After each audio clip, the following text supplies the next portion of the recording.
नमस्कार।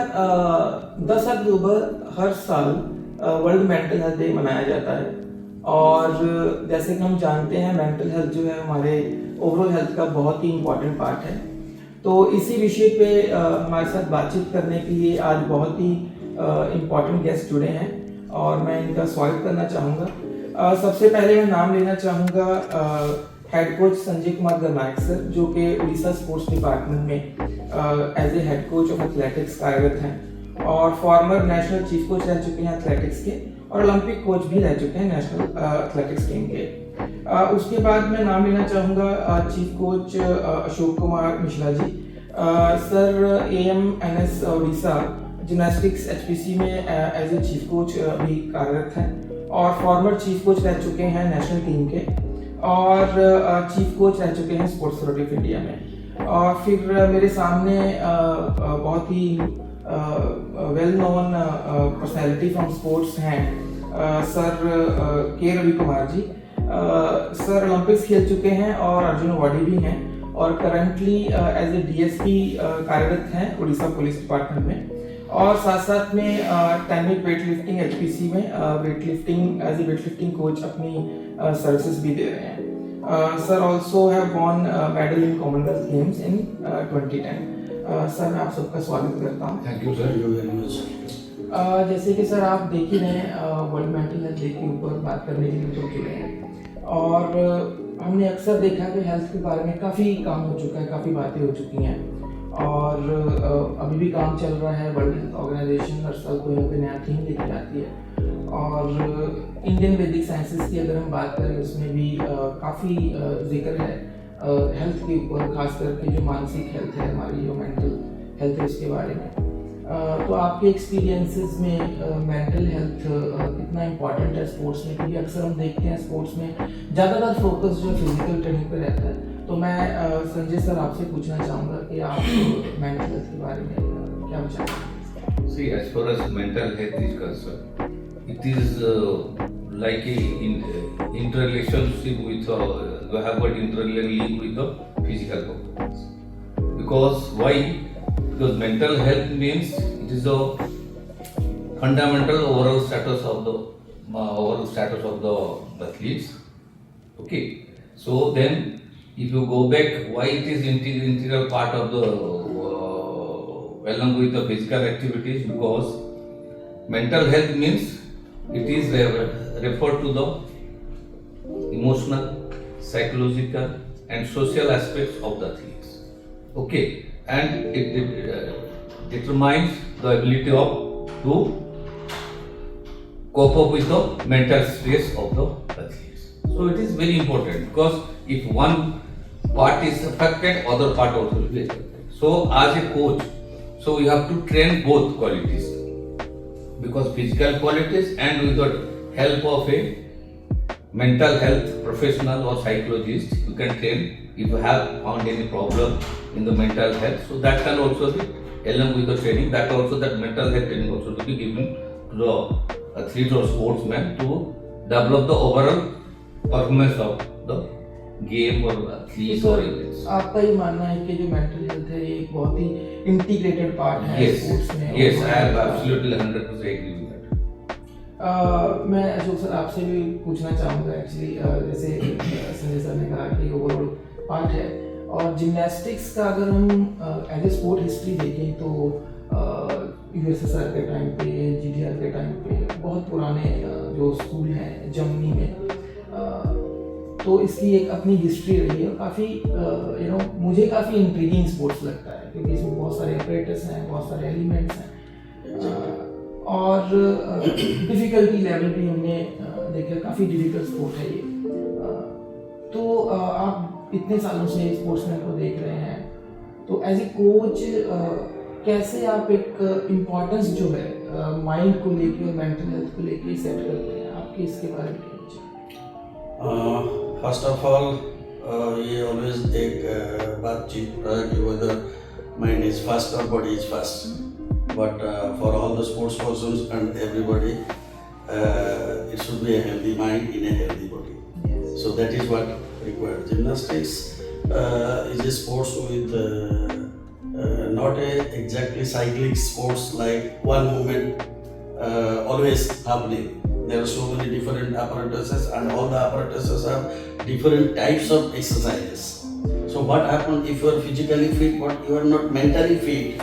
Then you cannot add or cooperate with one element with another element, because all the elements are of different categories, different difficulty level, and different requirement. So you have to have a consistent mind to, while performing, to combine these elements. If you are not mentally sound, if you cannot imagine, or in mental health we can tell it imagery or visualization. If your mind is not capable of doing that, even if you are 100% physically fit, you cannot perform well. So if you are mentally fit, you enhance your performance, you decrease your anxiety level during the competition, and if you are mentally fit, you can take the right decision at the right time when a sportsman need during competition or a training session. So mental health is equally important, or I can tell more important, because if a gymnast or if any athlete goes to any final competition, because he has done all the physical work at his own gym or in the own center, but this mental health will help him winning medal in competitions. So mental health, I think, is more important, plays a vital role during the competitions or the championship, and it's equally important when you do training in your own gym. Sir मैं आपकी बात से बिल्कुल agree करूँगा। आपने बहुत बीच में एक इम्पोर्टेंट बात कही थी, that a stable mind leads to the healthy body, और जो हेल्दी बॉडी है उसी में ही एक स्टेबल माइंड जो एग्जिस्ट कर सकता है। तो इसके बारे में तो शायद दो राय नहीं है कि हमारी इंडियन वैदिक साइंसेस में भी बॉडी को एक चैरियट की तरह, एक रथ की तरह डिस्क्राइब किया गया है, और हमारी जो सेंसेस हैं उसको हॉर्सेस कहा गया, और माइंड को बोला गया कि वो एक लगाम है जो एक बैलेंस क्रिएट करती है between your body and between your senses. मैं अभी रवि सर आपसे पूछना चाहूँगा, वेट लिफ्टिंग में काफ़ी साल आपने weightlifting as a athlete train किया है, और I remember that environment actually, जहाँ पे वो वेट लिफ्टिंग हॉल, और आपने शायद कई साल वहाँ पे बिताए होंगे। तो उस इन्वायरमेंट में जहाँ पे हॉस्टल से वेट लिफ्टिंग हॉल तक आना, और आप कैसे मैनेज कर रहे थे एज ए एथलीट अपनी मेंटल हेल्थ को, माइंड को किस तरह से फीड कर रहे थे, और कैसे आप समझते हैं, क्योंकि वेट लिफ्टिंग बहुत टफ स्पोर्ट है, इसमें बहुत सारे अगर हम देखें यूज़ ऑफ डाइट का जो इम्पोर्टेंस है, आप उसको लेना और फिर इतना वेट उठाना, बॉडी का वेयर एंड टेयर भी है, और डेफिनेटली इसका कहीं ना कहीं तो जैसे साइक्लिकल की बात हुई, एक ओपन स्किल और क्लोज स्किल की, तो मैं वेट लिफ्टिंग को बोलूँगा क्लोज स्किल एक तरह से स्पोर्ट है, तो रेपिटेटिवली आप कर रहे हैं, तो क्या आपने महसूस किया और कैसे आपने कोप अप किया उस वक्त? सबसे पहले मैं एज ए एथलीट मैं आपको कहूँगा, क्योंकि मैंने काफ़ी सारे प्रॉब्लम्स मैंने फेस किया है during London Olympics and Commonwealth games, but Commonwealth games तक मेरा इतना प्रॉब्लम्स नहीं था लाइफ में, क्योंकि मैं ग्रो कर रहा था without any injury. After the Commonwealth games, Asian games में मेरे को एक इंजरी आया था, जिस वजह से मेरा परफॉर्मेंस डाउन हुआ, फिर ओलंपिक तक मेरे को खींचना पड़ा। तो मैं सिर्फ यहाँ पर सिर्फ यही कहूँगा कि सेल्फ कॉन्फिडेंस बहुत होना जरूरी है। मतलब सेल्फ कॉन्फिडेंस कब आएगा, जब आपने माइंडसेट एक करके जा रहे हो। और सबसे बड़ी बात है कि एक प्लेयर को ऑलवेज बड़ा माइंडसेट नहीं रखना है, छोटे छोटे माइंडसेट में भी खुश होना सीखना चाहिए, क्योंकि आपको पता है कि ऑलवेज ग्राफ्स अप डाउन होता ही रहता है। बड़े बड़े एथलीट्स भी ओलंपिक्स में जाके एलिमिनेट होते हैं, अभी जैसे कि लास्ट नीरज चोपड़ा के साथ देखिए क्या हुआ। सो कोई भी एक्सपेक्ट नहीं किया होगा कि नीरज चोपड़ा के साथ ऐसा हो सकता है। सो अप डाउन्स होते रहेंगे, बट प्लेयर को एक माइंडसेट होना चाहिए कि मुझे हर एक जगह पे खुश रहना है। मुझे चाहे छोटा सक्सेस मिला तब भी मुझे खुश होना है, अगर मुझे कहीं बड़ा सक्सेस मिला उसमें भी खुश होना है, बट अगर कहीं मैं फेलियर भी होता हूँ तो वहां पर सीख के मुझे खुश होना है कि मुझे नेक्स्ट टाइम क्या करना चाहिए। सो मैं सिर्फ यही यहाँ पर एक पॉइंट रखना चाहूँगा कि हमें ऑलवेज बड़ा माइंडसेट तो रखना ही है, बट उसके साथ साथ छोटी चीज़ों को भी अपना रूटीन लाइफ में उसको साथ लेके चलना चाहिए, मैं ये कहना चाहूँगा। Exactly. दूसरा, कभी भी अंडर कॉन्फिडेंस नहीं होना नहीं चाहिए, और वो बोलते हैं ना कि चुप नहीं रहना चाहिए। अगर आपका प्रॉब्लम है, आप इधर कोच का, क्योंकि कोच सब कुछ होता है, आप टीम में अगर हैं तो सब कुछ खुल के अगर बोल देते हैं, तब भी आप अपना जो मेंटली जो प्रेशर रहता है वो आपका बढ़ जाता है, और वहाँ पर आपको बहुत सारे ओपिनियंस मिल जाते हैं। तो वो एक पॉइंट है। तो मैं यही कहूँगा कि कभी भी अपने आप को एक अंदर नहीं रखना चाहिए, चाहे आपके लाइफ में कितने भी प्रेशर आए, कितना भी प्रॉब्लम्स आए। अगर आप खुल के रहेंगे और हर एक चीज़ को अगर आप सेलिब्रेट करेंगे तो उसमें आप सक्सेस कर सकते हैं।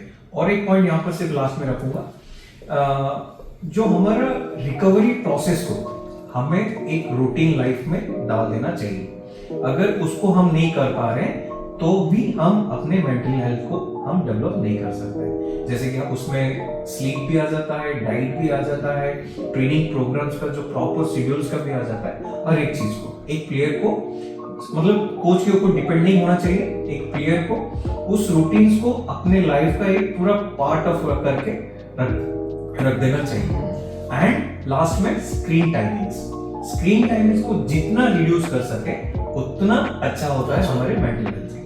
ये मेरा पॉइंट। काफी अच्छे पॉइंट आप बोल रहे हैं। एक्चुअली मैं बीच में आप जो अभी तो फर्स्ट पॉइंट था ना, डिफरेंट माइंडसेट है, और आप अलग अलग तरह की सिचुएशन से निकल रहे हैं एज ए एथलीट, और उसमें जो सर आप बोल रहे थे एक्सेप्टेंस जो है अपने फेलियर का और उस माइंडसेट का, वो होना चाहिए।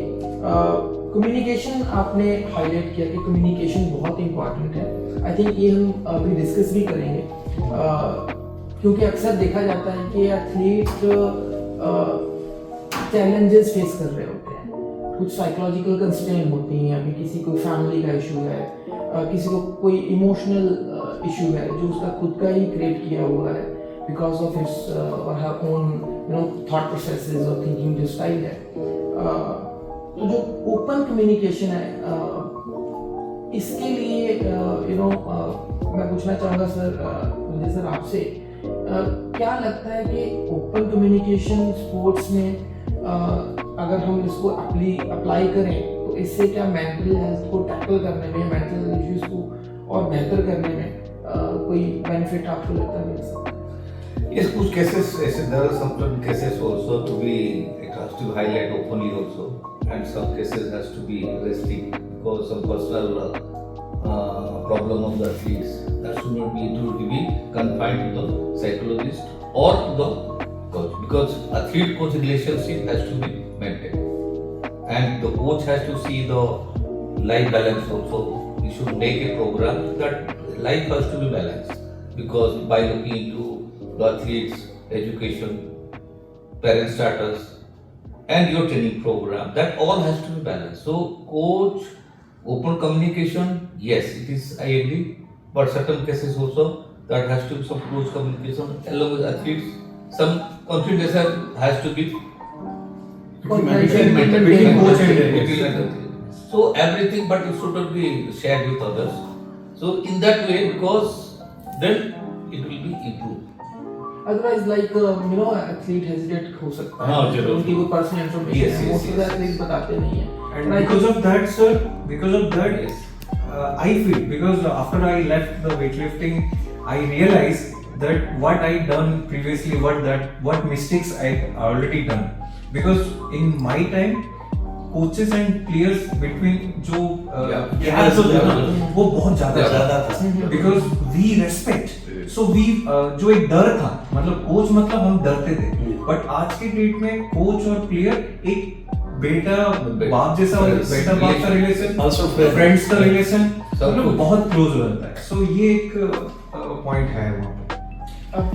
Actually क्या होता है, this communication is the most important thing in sports, because sportsman can't be in a isolated like this. Okay, I failed somewhere, then his mental stress will increase. If he comes discuss with the coach, if you go and discuss with their friends, teammates, so he releases the mental pressure. And many people will give him some advice. If he has good mental capabilities, he can grasp those positive feedbacks from the coach or from the psychologist or from the teammates.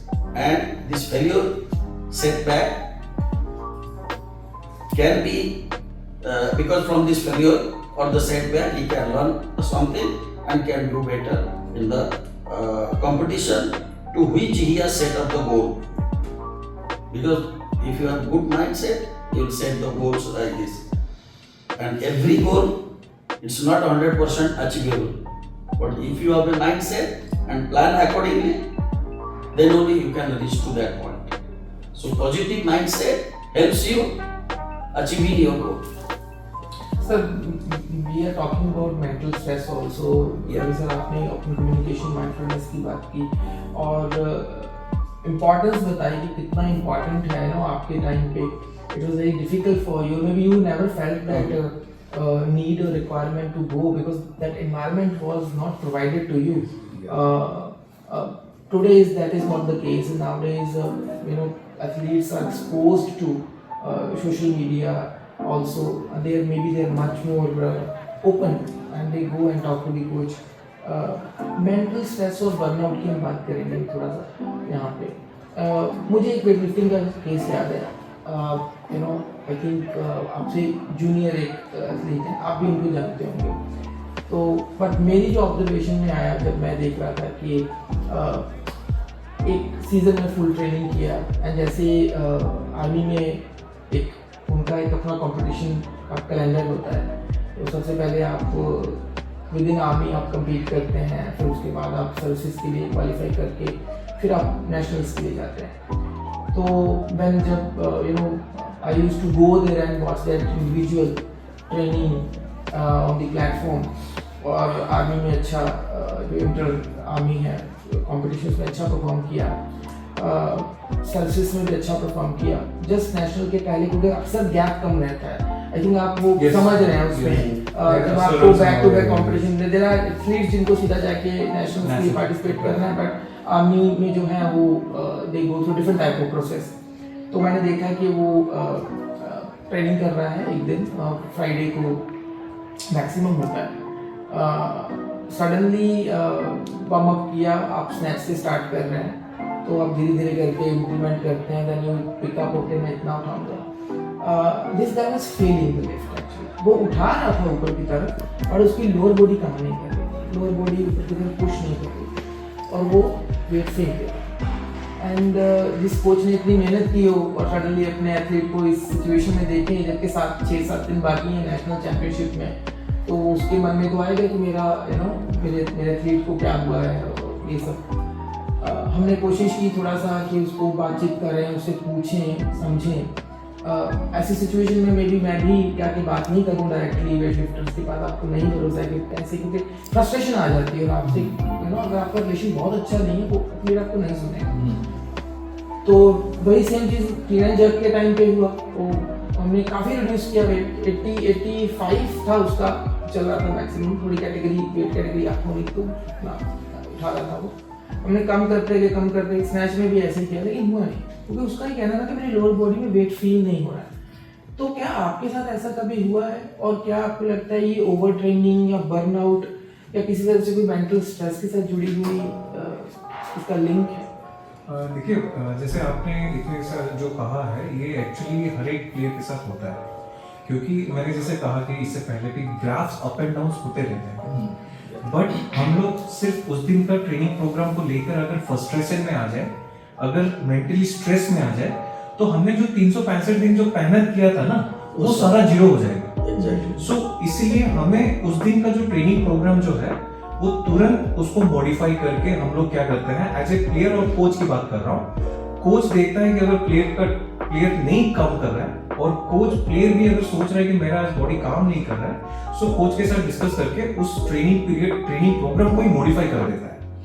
So that ये जो 365 दिन हमने जो training किया है for the next competitions, उस पे hamper नहीं होना, कभी भी नहीं होगा.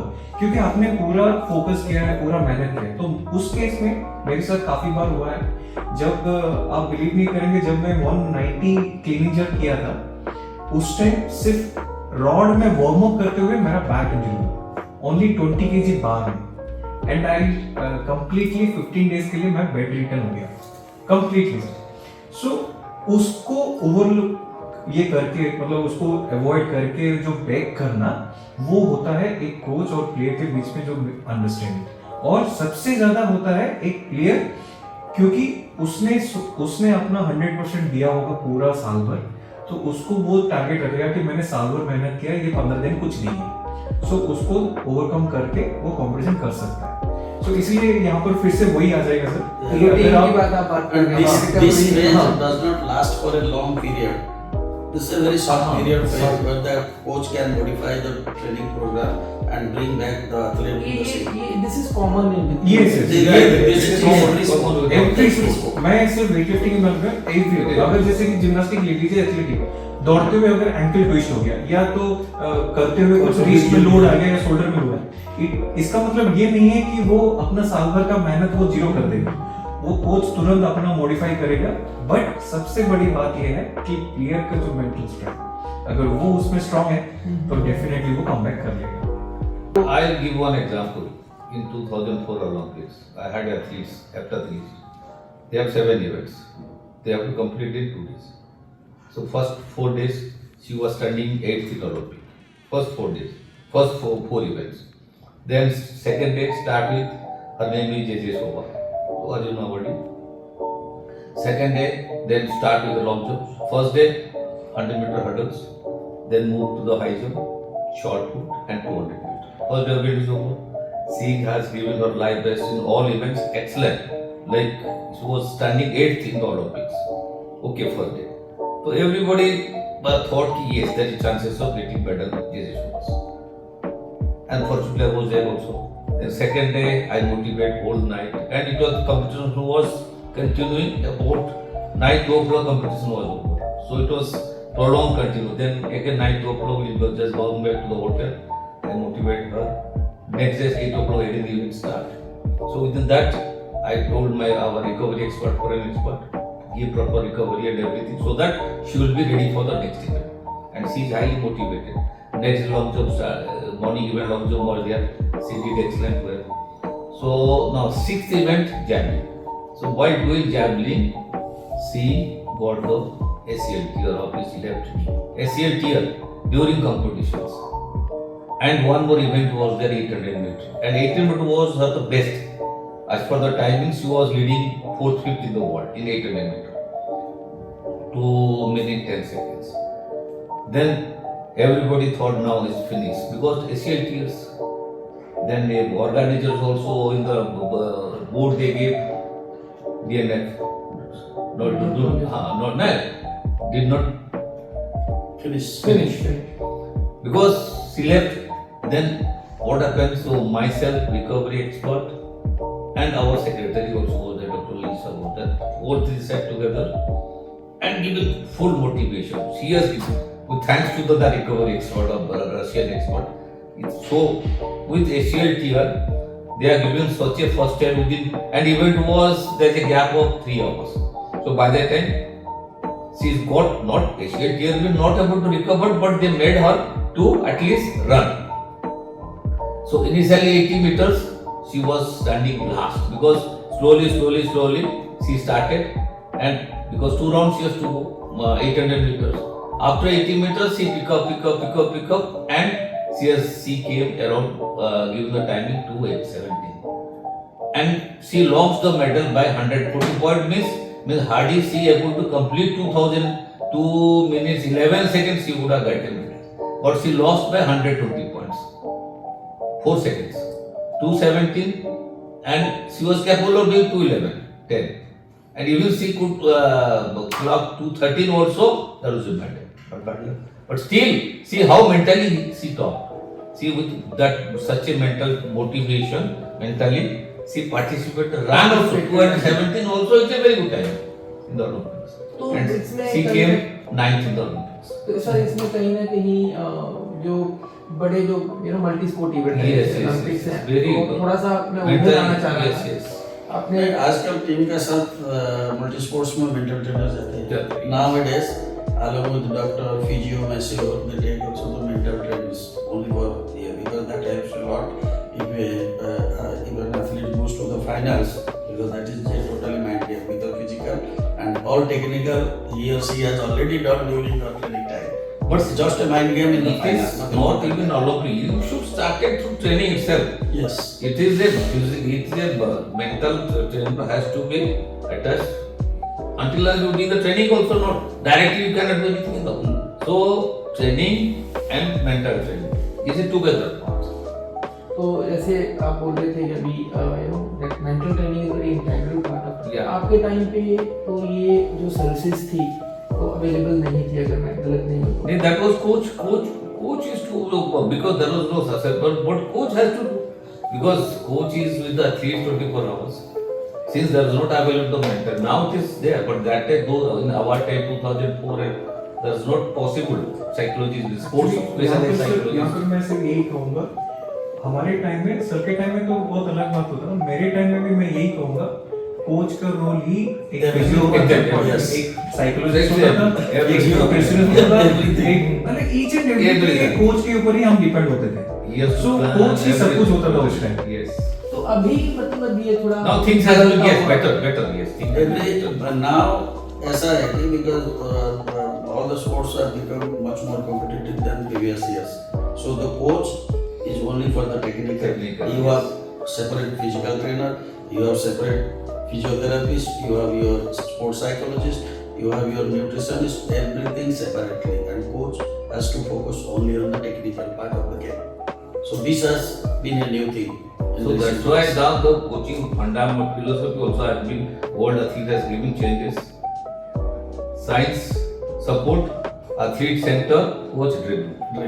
Coach is to driven. Athlete में सेंटर है Athlete center, Athlete should be in the scientific center. support, Everybody works. athlete for the center, athlete. and coach has to be given a driving force. So this now it is easy, little bit. जैसे sir के साथ मैं ये जाऊंगा क्योंकि अगर आप training में उस बच्चे को आप जानते Observe नहीं है नहीं, ऑब्जर्वेशन yes. नहीं किया है क्योंकि कंपटीशन में साइकोलॉजिस्ट का कोई काम नहीं करता ना Yes. क्योंकि वंस प्लेयर अगर कंपटीशन फील्ड के अंदर आ गया कोई सिर्फ काम कोच ही सब नहीं। कुछ है allowed ही नहीं है। हाँ, कोच ही सब कुछ है सो दैट उससे पहले उसको प्रिपेयर करके छोड़ना है दैट्स द साइकोलॉजिस्ट का वही तक ही I काम think है it has to be like we are working with the athlete, but we are also working with the coaches. Like we are discussing with the coaches about the athlete and equipping the coaches को information दे के they are working in we call it triad basically. Coach, athlete and psychologist का triad है. The way psychologists are working and mediating between athlete and the coach, keeping that confidentiality in the mind कि वो confidentiality breach ना हो, बहुत ज़्यादा private कोई information वो share ना करें, but anything which can enhance the performance of the athlete must be shared with the coach so that coach can go to the competition.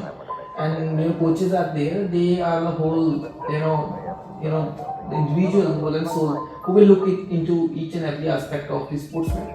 Coming on to the next question, there are many factors that contribute toward our mental health. जिसमें family, हमारे interpersonal relationships हैं वो एक हैं. Individual का अपना जो internal body environment है, individual का अपना जो mindset है. जैसे आप mindset की बात करें, that is directly related to the personality of the athlete and how athlete thinks, how athlete feels. Another is the environment. जैसे हम बात करते हैं हमारा इंटरनल बॉडी इन्वायरमेंट है which we call it homeostasis. अगर उसमें कुछ एंटीजन बाहर से जब कोविड आ गया तो Covid was one of the virus which is antigen, तुम्हारी बॉडी ने रिएक्ट किया, हमें फीवर हुआ. तो we see the environment is very important but it is also at the same time the least talked about topic. Sports environment और team environment जो है, how you look into this. मैं सबसे पहले रवि सर आपसे पूछूंगा क्योंकि हम एक हॉल में वहाँ पे आप भी थे और वहाँ पे ट्रेनिंग होती थी. क्या उस वक्त कोई इंटरवेंशन ऐसी थी, आप कुछ करते थे पर्टिकुलरली ऐसा जिससे टीम का एनवायरनमेंट ठीक रहे? हालांकि ये इंडिविजुअल स्पोर्ट्स है but since you are training at one place so you need to understand that that aspect of team comes.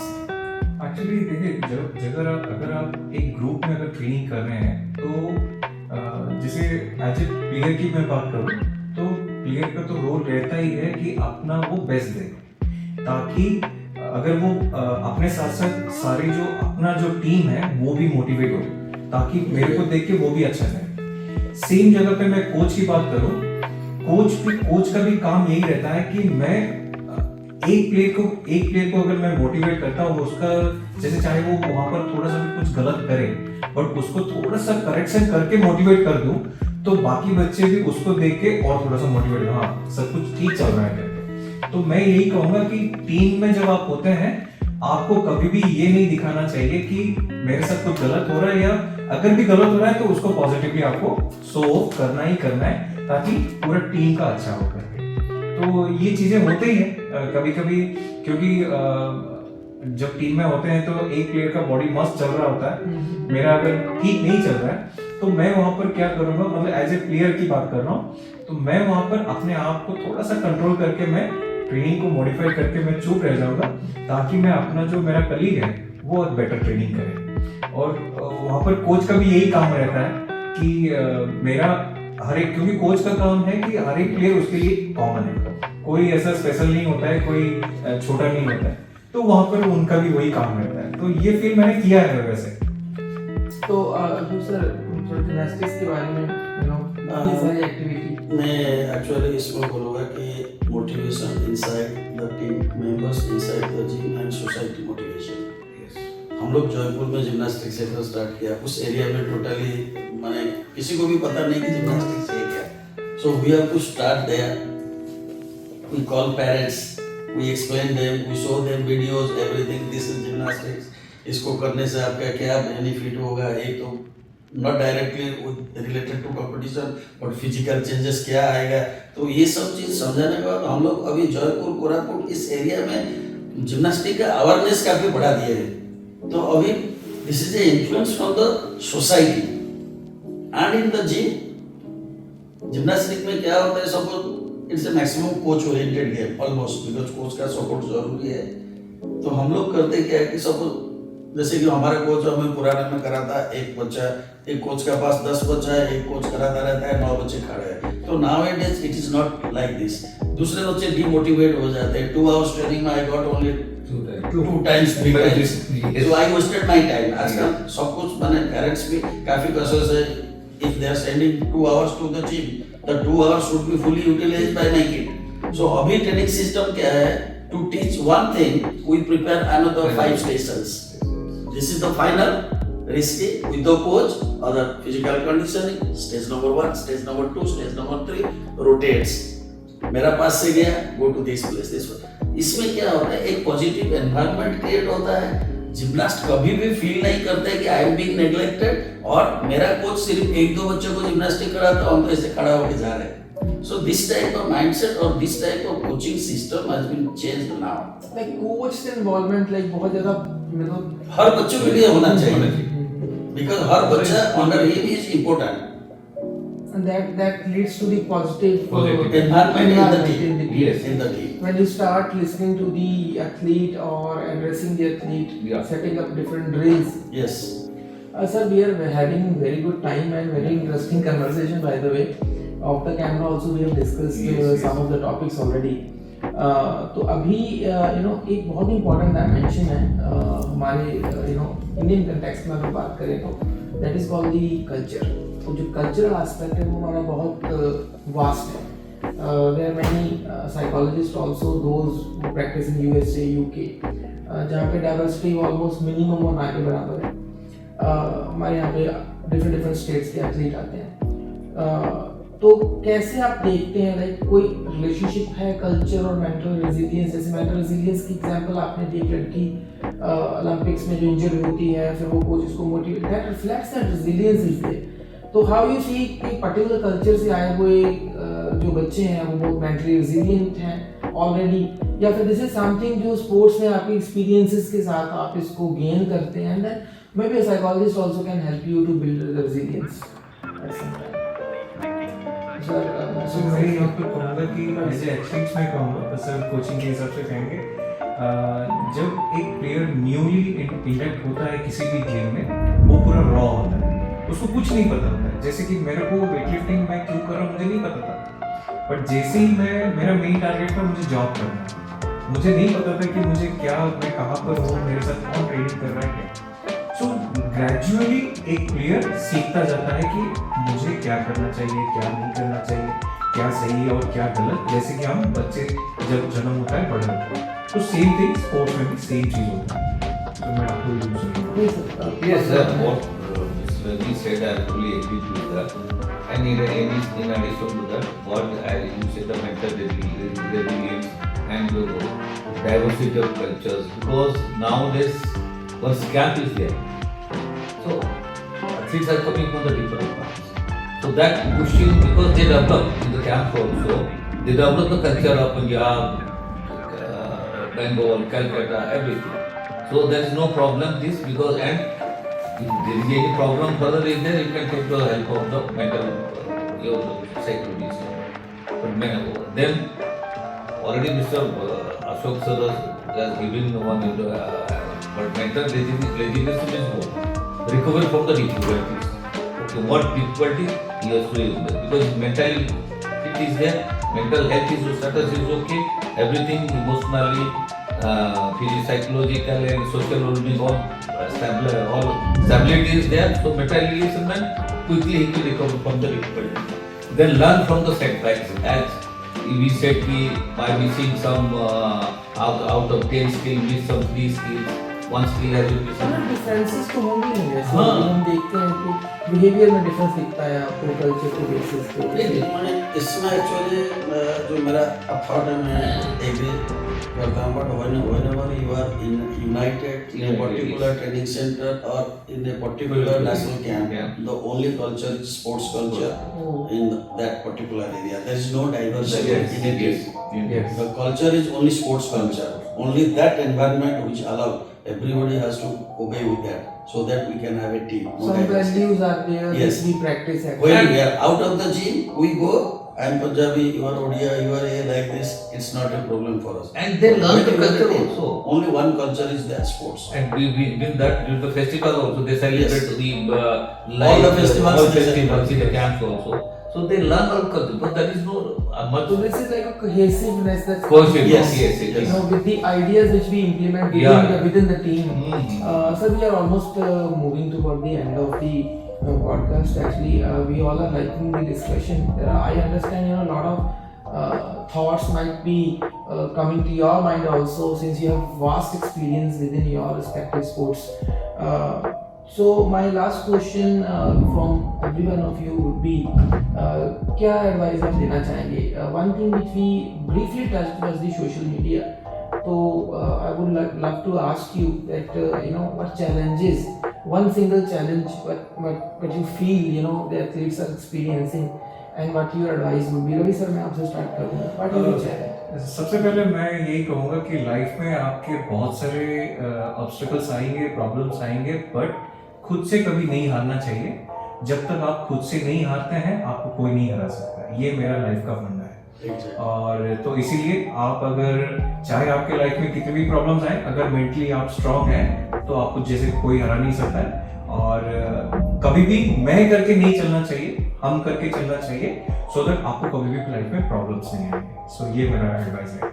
जैसे आपके लिए कौन सा एक चैलेंज ऐसा है? The challenge is with again same thing I will tell you. It is a mental health and the physical fitness should go together, and the coach has take the lead stage to see where the athlete is lacking in the mental fitness, because he has to improve mental fitness as well as the physical fitness. So how to improve the mental fitness? He has to take the help of the mental professionals Mental health and then practice. So it has to be together. In order to get the best performance, it has to be go together.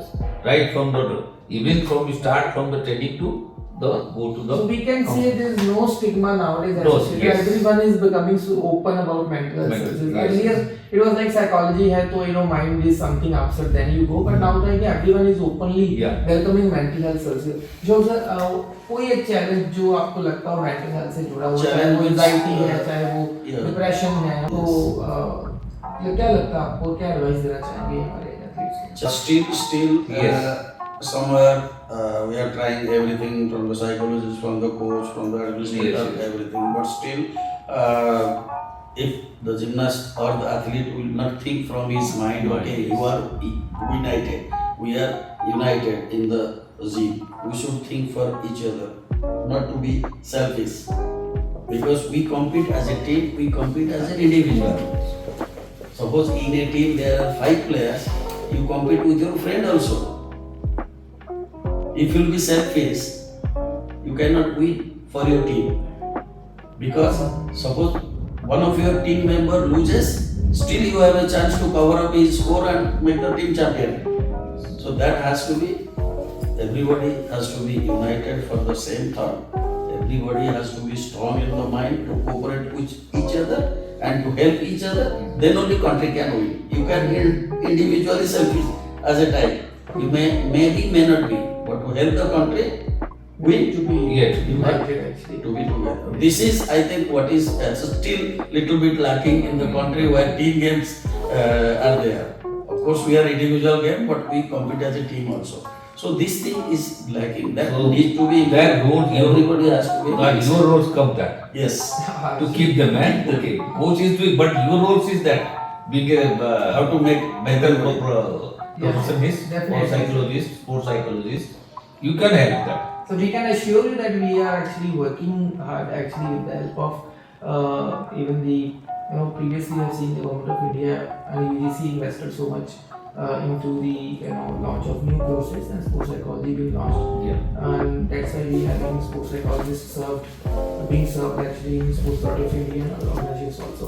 We are heading toward the end of the show, sir. Thank you so much for coming, Ravi sir, Sanjay sir, and Shok sir. And we will be taking a lot of insights from this talk. And once again, I would love to request our audience, those who go and watch the podcast, leave your comments in the comment section. Thank you so much. Thank you. Thank you so much. Thank you so much.